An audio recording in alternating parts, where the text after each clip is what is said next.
Germany took in more than 1 million refugees in 2015. One of these refugees was an Afghan teenager named Mohammed Riyad. 2 weeks ago, Riyad left the refugee center and was welcomed into the home of a German foster family. He responded to the kindness and generosity of the German people by boarding a train and shouting Allahu Akbar while hacking and slashing Germans with an axe and a knife.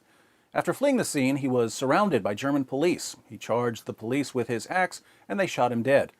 Police later searched the young man's room and discovered a homemade ISIS flag. ISIS later released a video of Riyad pledging allegiance to the terrorist group and proclaiming that he was going to die in a suicide attack. Naturally, police and the media are reporting that the young jihadi's motive is unclear. They've tried desperately to uncover a motive, but there's something incredibly vague about a young man calling himself a soldier of ISIS and going on a hacking and slashing spree while shouting Allahu Akbar.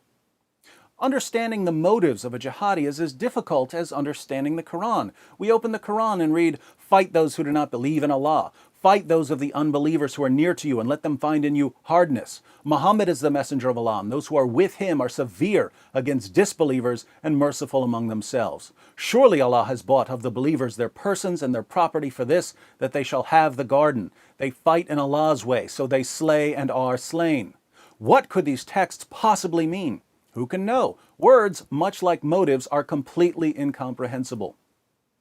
Investigations into terrorist attacks in the West are based on one fundamental principle. If it walks like a jihadi and acts like a jihadi and shouts Allahu Akbar like a jihadi, it must be a disaffected youth haunted by joblessness who's only attacking people because his brain's been overheated by climate change. To all of you young ISIS fans in Germany who are plotting terrorist attacks because Muhammad declared that your highest religious duty is jihad, just keep in mind that no matter how clearly you state your intentions and goals, German leaders will not understand your message. Trying to explain fighting in the name of Allah to German leaders is like trying to explain the color red to a man born blind or a symphony to a man born deaf. If you're thinking to yourself, but these are the people who discovered quantum mechanics, surely they can understand fight those who do not believe in Allah, you're entirely wrong.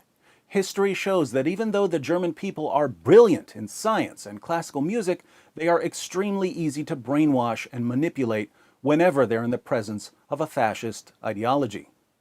If you're thinking, well, we'll just keep hacking up German people until their leaders hear our message, it won't work, because German leaders don't care about German people. If they did, they wouldn't be defending an ideology that openly calls for the violent subjugation of their own people and the entire world again.